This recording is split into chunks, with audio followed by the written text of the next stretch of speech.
ونؤمن به ونتوكل عليه ونعوذ بالله من شرور أنفسنا ومن سيئات أعمالنا من يهدي الله فلا مضل له ومن يضلله فلا هادي له ونشهد أن لا إله إلا الله وأن محمدا عبده ورسوله أرسله بالحق بشيرا ونذيرا وداعيا إلى الله بإذنه وسراجا منيرا أما بعد فقد قال الله تعالى في كلامه المجيد وفرقانه الحميد أعوذ بالله من الشيطان الرجيم بسم الله الرحمن الرحيم يا أيها الذين آمنوا هل أدلكم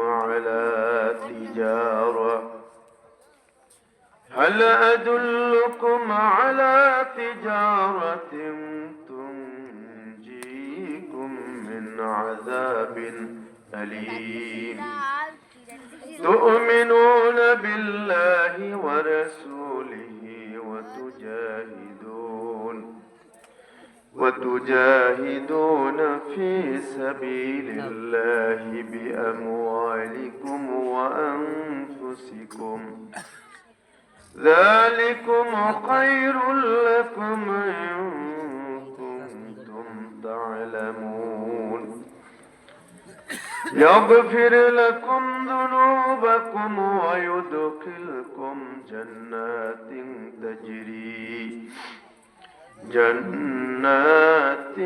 تجري من تحتها الأنهار ومساكن طيبة في جنات عدن ذلك الفوز العظيم وأخرى تحبونها نصر من الله وفتح قريب وبشر المؤمنين وقد قال الله تعالى في آية أخرى في شأن حبيبه ونبيه مخبرا ومخبرا إن الله وملائكته يصلون على النبي يا أيها الذين آمنوا صلوا عليه وسلموا تسليما اللهم صل على سيدنا ونبينا وشفيعنا وحبيبنا ومولانا محمد صلى الله تعالى عليه وعلى آله وأصحابه وبارك وسلم اللهم صل على سيدنا ونبينا وشفيعنا وحبيبنا ومولانا محمد صلى الله تعالى عليه وعلى آله وأصحابه وبارك وسلم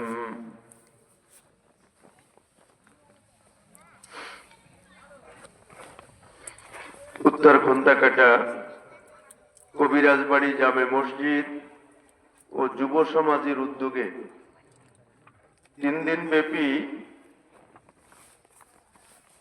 বার্ষিক তাফসিরুল কুরআন মাহফিল 2025 আজকের সমাপনী দিন, তৃতীয় দিন।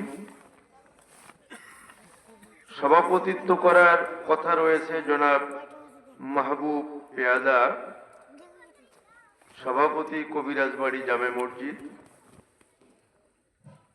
সম্মানিত বিশেষ অতিথি মাওলানা বাইজিদ শরীফ, মুরব্বিয়ান ইকরাম, যুবক ভাইয়েরা, পর্দার আড়ালে থাকা সম্মানিত মা ও বোনেরা, ছোট্ট সোনামণিরা, আসসালামু আলাইকুম রহমতুল্লাহি ওয়া বারাকাতুহু। লাখো কোটি শুকর ও সুজুদ পেশ করছি মহান আল্লাহ সুবহানাহু ওয়া তাআলার দরবারে, যিনি অত্যন্ত মেহেরবানি করে প্রচন্ড শীতের মধ্যেও ছোট্ট পরিসরে হলেও ঐতিহ্যবাহী কবিরাজবাড়ি জামে মসজিদের উদ্যোগে 3 দিন ব্যাপী তাফসীরুল কোরআন মাহফিলের অ্যারেঞ্জ করার তৌফিক দিয়েছেন। সেই মহান রবের দরবারে শুকরিয়া আদায় করি, সকলেই বলি আলহামদুলিল্লাহ। আমরা আরো শুকরিয়া আদায় করি যে আল্লাহ সুবহানাহু ওয়া তাআলা সারা দেশে সুন্দর একটি পজিটিভ পরিবেশ তৈরি করে দিয়েছেন।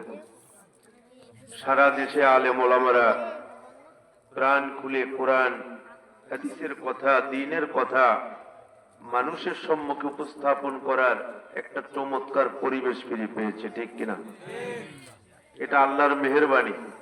আমরা তো পারি নাই, পারছি নাকি? বিএনপি বলেন, জামাত ইসলামী, অন্যান্য বিভিন্ন রাজনৈতিক দলেরা আমাদের ঘাড়ের উপরে চেপে থাকা আওয়ামী অপশক্তিকে ক্ষমতার মসনদ থেকে ছুড়ে ফেলে দেওয়ার বহু চেষ্টা করেছি আমরা, কিন্তু আমরা বাইরে উঠি নাই। আল্লাহ সুবহানাহু ওয়া তাআলা অত্যন্ত মেহেরবানি করে নিজের থেকেই জাতির উপরে চেপে থাকা এই অপশক্তিকে জাতির ঘাট থেকে দূরে ছিটকে ফেলে দিয়েছেন, ঠিক কিনা? যার কারণে আমরা সুন্দর পরিবেশ পেয়েছি। আমি রফিকুল ইসলাম কবির কবিরাজবাড়ি মাহফিলে আজকে এ কারণে দাওয়াত পেয়েছি। 5ই আগস্ট যদি এদেশে গণবিপ্লব সংগঠিত না হতো, রফিকুল ইসলাম কবির এখানে দাওয়াত পাওয়ার সুযোগ ছিল না, ঠিক কিনা? প্রাণপ্রিয় দিনী ভাই সব, এই জন্য মহান রবের দরবারে আরো একবার শুকরিয়া আদায় করব। আকাশ বাতাস প্রকম্পিত করে কলেমাতুর শুকর জবান থেকে একযোগে উচ্চারণ করে সকলেই বলি আলহামদুলিল্লাহ। সালাম ও দুরূদ আখিরি জামানার নবী সরকারে দো জাহান খাতামান নবিয়্যিন সাইয়্যিদুল মুরসালিন সাইয়্যিদুনা জনাবে মুহাম্মদুর রাসূলুল্লাহ সাল্লাল্লাহু আলাইহি ওয়াসাল্লামের প্রতি, যার মাধ্যমে শুধু আমরা নয়, কিয়ামত পর্যন্ত পৃথিবীতে যত মানুষ আসবে সকলে আল্লাহর পক্ষ থেকে এই কোরআনকে উপহার হিসেবে পেয়েছি, ঠিক কিনা? এই কোরআন হচ্ছে আমাদের হৃদয়ের স্পন্দন। আমরা সালাম না দিয়ে পারছি না। পৃথিবীর একেবারে শুরু থেকে, সৃষ্টি লগ্ন থেকে যে সকল মর্দে মুমিন ও মুজাহিদেরা আল্লাহর জমিনে আল্লাহর পক্ষ থেকে দেওয়া ঐশী গ্রন্থের বিধানাবলীকে কায়েম করার প্রচেষ্টা করতে গিয়ে বাতিল কর্তৃক আক্রান্ত হয়ে দেশে দেশে প্রান্তে প্রান্তে যে সকল মর্দে মুমিনেরা জুলুম নির্যাতন স্বীকার করেছে, নিজেদের শরীরের তাজা রক্ত ঢেলে দিয়ে আল্লাহর জমিনকে লাল করে দিয়েছে, উপর্যুপরি নিজেদের জীবনগুলোকে শাহাদাতের নাজরানা হিসাবে পেশ করেছেন, সে সকল শহীদানদের প্রতি সালাম পেশ করছি। আমরা অনেক দূরে না গেলেও আমাদের সালাম দিতে হচ্ছে, ফেরাত কামনা করতে হচ্ছে। জুলাই ৩৫-এর বিপ্লবে আমাদের যে ছোট্ট ছোট্ট সন্তানগুলো, আমাদের যে ভাইগুলো, আমাদের যে বোনগুলো রাজপথে রক্ত দিয়ে, জীবন দিয়ে এই গণবিপ্লব সংগঠিত করেছে, সেই সকল ছোট্ট সোনামণিদেরকে যারা এখনো সংসার ধর্মে পা দেয়নি, ছাত্র, স্কুল কলেজ মাদ্রাসা ইউনিভার্সিটির ছাত্র, এ সকল কলিজার টুকরা সন্তানগুলো ভাই বোনদেরকে শ্রদ্ধা ভরে স্মরণ করছি, তাদেরকে সালাম দিচ্ছি। আল্লাহ সুবহানাহু ওয়া তাআলার কাছে আরজি পেশ করছি, আল্লাহ যেন ওদের এই মৌতকে শাহাদাতের মৌত হিসাবে কবুল করেন। সম্মানিত উপস্থিতি, আমি আপনাদের সম্মুখে কুরআনুল হাকিম থেকে সূরা সফের 2খানা আয়াত তেলাওয়াত করেছি। 10 এবং 11 আয়াত, 10, 11, 12 আয়াত তেলাওয়াত করেছি, 3খানা আয়াত।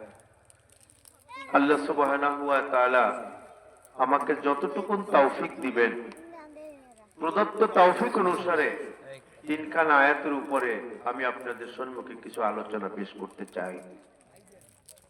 আল্লাহ সুবহানাহু ওয়া তাআলার কাছে আরজি পেশ করছি, আবেদন নিবেদন করছি, তিনি যেন 3খানা আয়াত অবলম্বনে আমি নগণ্য গুনাহগার বান্দাটির মুখ থেকে এমন সব প্রয়োজনীয় কথাবার্তা বের করে দেন, যেই কথাবার্তা শুনে আপনাদের ঈমানগুলো তাজা হবে, আরো নিবিড় ভাবে আল্লাহর ইবাদত বন্দেগীতে মশগুল হতে পারবেন, নিবিড় ভাবে আল্লাহর সঙ্গে জুড়তে পারবেন, জান্নাতি মানুষ হিসাবে নিজেদের জীবনখানা বাদ বাকি জীবনকে গড়তে পারবেন। এ জাতীয় প্রয়োজনীয় আলোচনা আমি নগণ্য গোলামটার মুখ থেকে যেন আল্লাহ বের করে দেন, বলেন আমিন। আমার কাছে দাওয়াত আছে, জানাই দেব না। বলছে পাঁচজন মহিলা আমাকে বলছে, হুজুরকে বলবেন জান আমাদের পর্দা ওয়াশ করে আসতে। আমাকে জানেন জানেন না? আলহামদুলিল্লাহ। সম্মানিত উপস্থিতি, কুরআনুল হাকিমের মাহফিল, এই কোরআন কার পক্ষ থেকে এসেছে? কাদের জন্য? আমরা মানুষদের জন্য এসেছে, ঠিক কিনা? কোরআন এসেছে আল্লাহর পক্ষ থেকে আমরা মানুষের জন্য। কুরআনুল হাকিম কেন আল্লাহ আমাদেরকে দিলেন? আল্লাহ জাল্লা শানুহু কুরআনুল হাকিমের মধ্যে বলে দিয়েছেন, আলিফ লাম রা কিতাবুন আনজালনাহু ইলাইকা লিতুখরিজান নাস মিনাল জুলুমাতি ইলান নূর।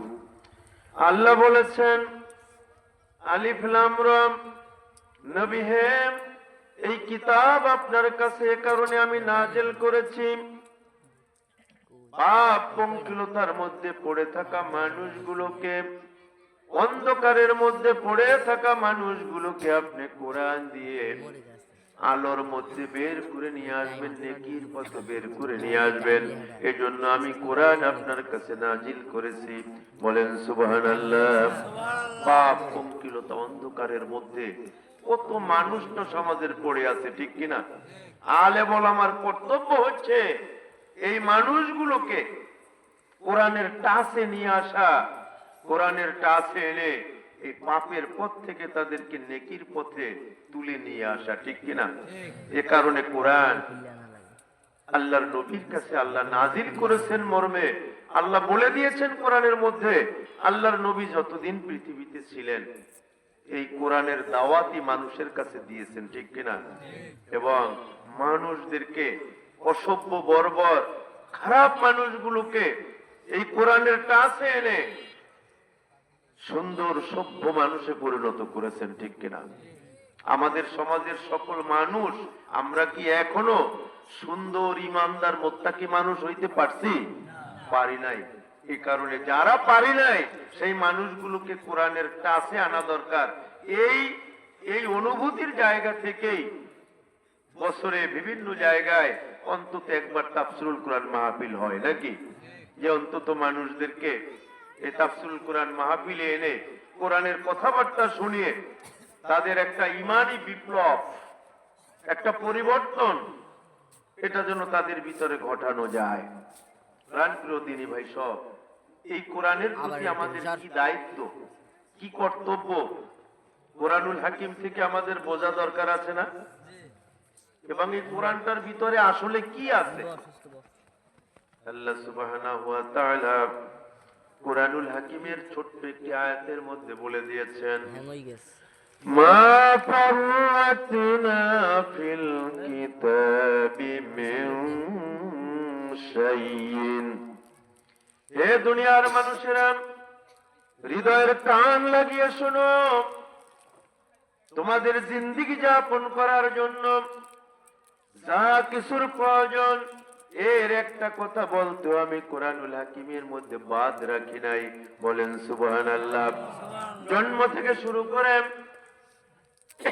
মৃত্যু পর্যন্ত দীর্ঘ হায়াতি জিন্দেগিকে পরিচালনা করার জন্য যত আইন কানুন বিধি ব্যবস্থার প্রয়োজন, সব কিছু আল্লাহ সুবহানাহু ওয়া তাআলা এই কোরআনুল হাকিমের মধ্যে সন্নিবেশিত করে দিয়েছেন, ঠিক কিনা? সব কোরআনের ভিতরে আছে। আপনার আমার 3.5 হাত বডিটা কিভাবে পরিচালনা করব, কোন জাতীয় পোশাক পরিচ্ছদ পরব, সংসারটা কিভাবে চলবে, সংসারের ভিতরে শান্তি শৃঙ্খলা আমরা কিভাবে রক্ষা করব। অনেক সংসার আছে ইসলাম না বোঝার কারণে আগুন জ্বলতেই আছে, ঠিক কিনা? ঝগড়া ঝাঁটি, বিপদ বিসম্বাদ, স্বামী স্ত্রীতে হানাহানি, আবার ছেলে মেয়েদের সঙ্গে পিতামাতার হানাহানি, ভাইয়ে ভাইয়ে হানাহানি, এগুলো চলছে অনেক সংসারে। আমরা এই সালিশ ব্যবস্থা করতে গিয়া জমি জমার সালিশ অর্ধেক, তার অর্ধেকের বেশি হচ্ছে স্বামী স্ত্রীর ঝামেলা। কারণ কি? কারণ হচ্ছে ওরা ইসলাম বুঝে না, ওরা ঈমান বুঝে না, ওরা দ্বীন বুঝে না। ওরা যদি আসল ইসলাম বুঝতো, কোরআন বুঝতো, তাহলে ওদের ভিতরে এত ঝামেলা থাকতো। আপনাদের এই সমাজে আলেম ওলামা তো কম বেশি কিছু আছে নাকি?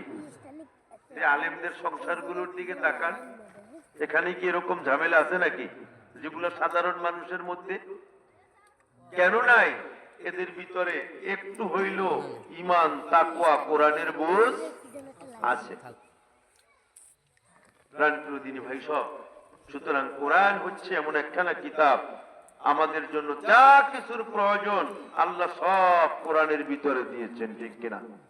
এখন আসুন, তাহলে আমরা জানলাম যে কোরআনের ভিতরে সব আছে।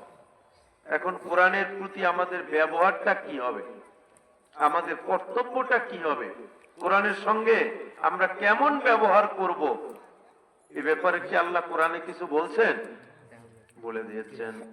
আল্লাহ জাল্লা শানুহু কোরআনুল হাকিমের মধ্যে বলে দিয়েছেন, ওয়াহাযা কিতাবুন আনজালনাহু মুবারাকুন ফাত্তাবিউহু ওয়াত্তাকু লাআল্লাকুম তুরহামুন। আল্লাহ বলেছেন, ওয়াহাযা কিতাবুন আনজালনাহু মুবারাকুন, হে আমার বান্দারা শুনো, এই যে কিতাবখানা আমি অত্যন্ত বরকতময় করে নাজিল করেছি, তোমাদের কর্তব্য হচ্ছে ফাত্তাবিউহু, এই কোরআনের ভিতরে আমি যা বলে দিয়েছি সব কিছুকে তোমরা মেনে চলবে, সব কিছুর তোমরা অনুসরণ করবে। বলেন সুবহানাল্লাহ। কেন আসে? কোরআনের ভিতরে যা আছে আমাদের কর্তব্য হচ্ছে এই বিধানগুলো সব আমরা মেনে নেব। আমাদের এই কোরআনের মধ্যে সব কথা বলা আছে না? পিতামাতার প্রতি কেমন আচরণ হবে, স্বামীর প্রতি স্ত্রীর কি অধিকার, স্ত্রীর প্রতি স্বামীর কি অধিকার, পাড়া প্রতিবেশীর প্রতি আমাদের কি কর্তব্য, এগুলো সব বলা আছে। আমাদের অর্থনীতি কিভাবে চলবে, সুদ ভিত্তিক অর্থ ব্যবস্থার সঙ্গে সংযুক্ত হইতে পারবো কি পারবো না, এ কথা বলা আছে না? মদ, জুয়া, তারপরে তর্কা খেলা, ভাগ্য নির্ধারণী সৎ, এগুলো জায়েজ আছে কি নাই, সব কথা কিন্তু কোরআনের মাঝে বলা আছে। আল্লাহ বলছেন, ফাত্তাবিউহু, এই কোরআন পড়ে পড়ে কোরআনের বিধানগুলো তোমরা আমলে নিয়ে আসবে, তোমরা কোরআনের অনুসরণ করবে। ওয়াত্তাকু, এবং অত্যন্ত সতর্ক ভাবে জিন্দেগি যাপন করবে, যে কোনো সময়ের জন্য কোরআনের বিধানের বাইরে তোমরা না চলো। বলেন সুবহানাল্লাহ। কোনো সময়ের জন্য 24টা ঘন্টা দৈনিক একটা মুহূর্ত কি কোরআন সুন্নাহর বাইরে যাওয়া যাবে? এই অনুভূতি কি আমাদের আছে? অনেকেরই নাই, আমরা বুঝিই না। আমরা মনে করি নামাজ যদি মাঝে মধ্যে একটু পড়া যায়, দাড়ি যদি রাখা যায়, জুব্বা একটা গায়ে দেওয়া যায়, টুপি একটা মাথায়, তাহলে তো হয়ে গেছে। মিথ্যে কথা বললে কোনো সমস্যা নাই, মিথ্যা মামলা আর একজনের উপরে দিলে সমস্যা নাই। বাপেরে ফুসলাইয়া 5 ভাই জমির সব লিখে নিলাম, বইনে গো ঠগাই দিলাম, এতে কোনো অসুবিধা নাই। শুধু নামাজ পড়ি, আর যদি একটু জামাত ইসলামী করি, একটু তবলিগের 2টা সেল্লা দেই, আর যদি একটু শর্ষিনার মুড়ি দই, মাঝে মধ্যে শর্ষিনে হাজিরে দেই, চরমোনাই ইসলামী আন্দোলন যদি করি, চরমোনাই যদি বছরে 2 বার হাজিরে দেই, তাহলে জান্নাতের টিকিট যেন আমাদের বুক পকেটে। আমাদের ভাবখানা এরকম না, আমাদের বুঝ এরকম না। জান্নাত পাওয়া কিন্তু অতটা সোজা না। আল্লাহ বলছেন কোরআনের অনুসরণ করতে হবে, কারণে কোরআন পাঠিয়েছি। অত্যন্ত সতর্ক জিন্দেগি যাপন করতে হবে, কোনো সময়ের জন্য কোরআনের বিধানের বাইরে যেন পা ফসকে না চলে যায়। লাআল্লাকুম তুরহামুন, আল্লাহ বলছেন তাহলে আমি তোমাদেরকে রহমতের চাদর দিয়ে মুড়িয়ে ফেলবো। বলেন সুবহানাল্লাহ। মাওলার রহমত ছাড়া আমাদের নাজাতের কোনো সুযোগ আছে নাকি? সুখ, স্বস্তি, শান্তি, সমৃদ্ধি যেটা এই পৃথিবীর মধ্যে আমরা পেতে চাই, এগুলো যদি পেতে হয় মাওলার রহম আর করম ছাড়া সম্ভব না। এ কারণে কোরআনের বিধানগুলো জানতে হবে, জানলে চমৎকার করে মজা করে মানা যায়, আমল করা যায়। যারা জানে না তার আমলটা করবে কি? জানেই তো না, ঠিক কিনা? এ কারণে আল্লাহ সুবহানাহু ওয়া তাআলা কোরআনুল হাকিমের প্রথম গারে হেরায় যে 5টি আয়াত নাযিল করেছিল প্রিয় নবীর উপর, সূরা আলাকের এর প্রথম শব্দটা হচ্ছে ইকরা। ইকরা বিসমি রাব্বিকাল্লাযী খালাক। সেদিন আল্লাহ সুবহানাহু ওয়া তাআলা প্রিয় নবীর উপরে যে আয়াত নাযিল করেছিলেন, প্রথম আয়াতের অর্থ হচ্ছে পড়ুন আপনার রবের নামে যিনি আপনাকে সৃষ্টি করেছেন। বলেন সুবহানাল্লাহ। পড়ুন, ইকরা এর মানে কি? অর্থাৎ এই কোরআন আসছে পড়ার জন্য। কোরআন আপনাকে আমাকে পড়তে হবে, অধ্যয়ন করতে হবে, এবং এই কোরআনের মধ্যে আল্লাহ আরবি ভাষায় কি বলেছেন এটা আপনাকে আমাকে জানার চেষ্টা করতে হবে, জানতে হবে। কজনে, আমি যদি জিজ্ঞাসা করি কজনে বিশুদ্ধভাবে কোরআন পড়তে পারেন, রেজাল্টের অবস্থা খারাপ হবে, ঠিক কিনা? 2-4 জন হয়তো হাত জাগবে। আব্দুল খালেক সাহেব আছে, একটু মাদ্রাসায় পড়ছে, কবে না আমি কোরআন ভালোভাবে পড়তে পারি। আর 2-1 জন আছে। কিন্তু যদি আমি বলি যে কোরআনের অর্থ কয়জনে বোঝেন, সূরা ফাতিহাতে নামাজে পড়েন, এই সূরা ফাতিহার কি 7 আয়াতের অর্থ, আল্লাহর সঙ্গে কি কথাবার্তা আমরা বলি, আল্লাহ এখানে আমাদের জন্য কি শিখালেন, আল্লাহর সঙ্গে কি ওয়াদা অঙ্গীকার আমরা সূরা ফাতিহায় করছি, এইটা কয়জনে বুঝে বুঝে পড়েন? মাথা সব কয়টা নিতে যাওয়ার সম্ভাবনা আছে, ঠিক কিনা? তাহলে কোরআনের বরকত আমরা কিভাবে লাভ করব? কোরআন আসছে আমাদেরকে বরকত দেওয়ার জন্য না, কল্যাণ দেওয়ার জন্য না। কিন্তু কোরআন আছে প্রত্যেকের ঘরে, বরকত তো পাই না, কল্যাণ তো পাই না, পাবোটা কি? কোরআনের সঙ্গে যে আচরণটা করতে হবে, বিশুদ্ধভাবে কোরআন তেলাওয়াত শিখবো, কোরআন পড়বো, পড়ে পড়ে অর্থ বুঝবো, এগুলো তো আমরা কিছুই করি না। যার কারণে আমরা বরকত থেকে বঞ্চিত। আমি সকলকে অনুরোধ করব, বয়স আপনার যাই হোক না কেন, বিশুদ্ধভাবে কোরআন তেলাওয়াতের সিদ্ধান্ত আপনাকে নিতে হবে।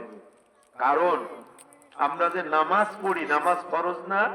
ইমানের পরে সবচাইতে 1 নম্বর ফরজ হচ্ছে সালাত, নামাজ।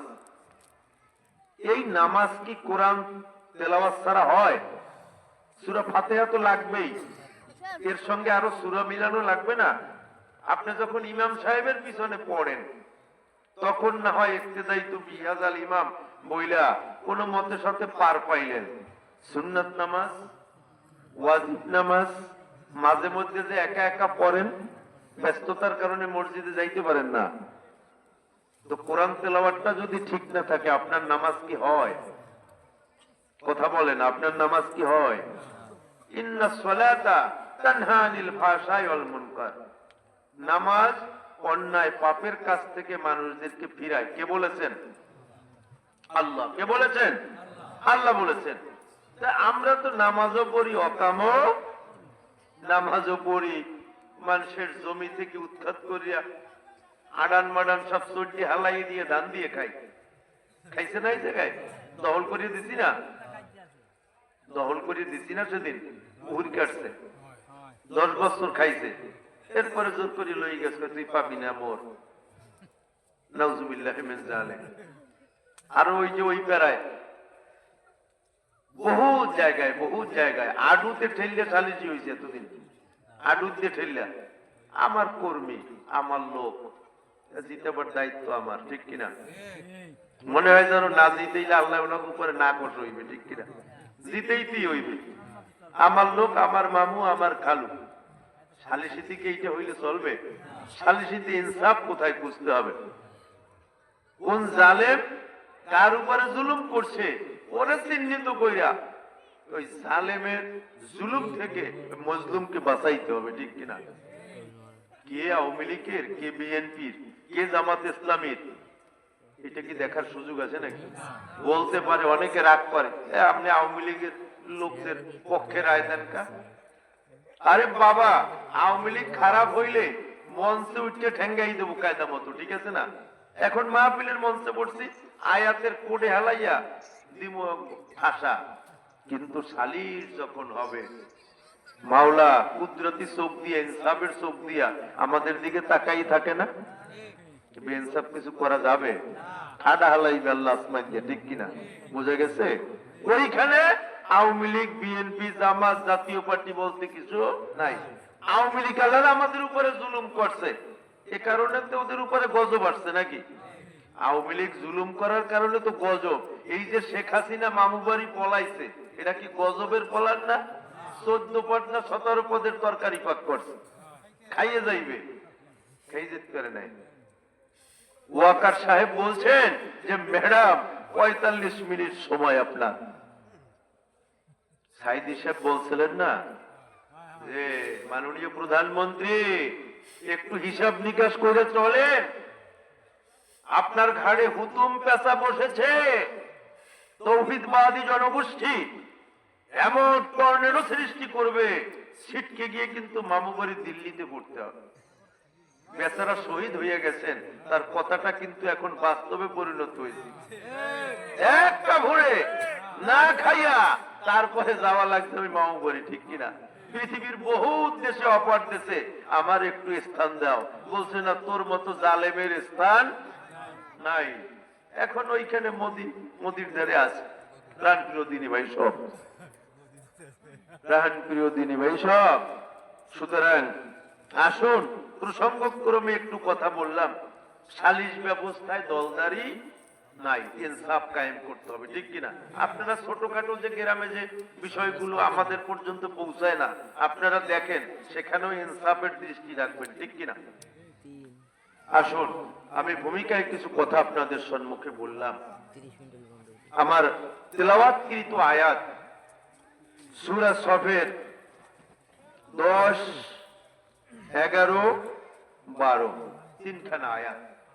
এখানে আল্লাহ কি বলেছেন, এই তিনটা আয়াতে কি আল্লাহ বলছেন, এইটা আমাদের আজকে ভালো করে শুনতে হবে, হৃদয়ের ভিতরে ঢুকাতে হবে। আল্লাহ সুবহানাহু ওয়া তাআলা এখানে বলেছেন আমরা কিভাবে জাহান্নাম থেকে বাঁচবো তার একটা টিপস দিয়েছেন, তার একটা ফর্মুলা দিয়েছেন। বলেন সুবহানাল্লাহ। أعوذ بالله من الشيطان الرجيم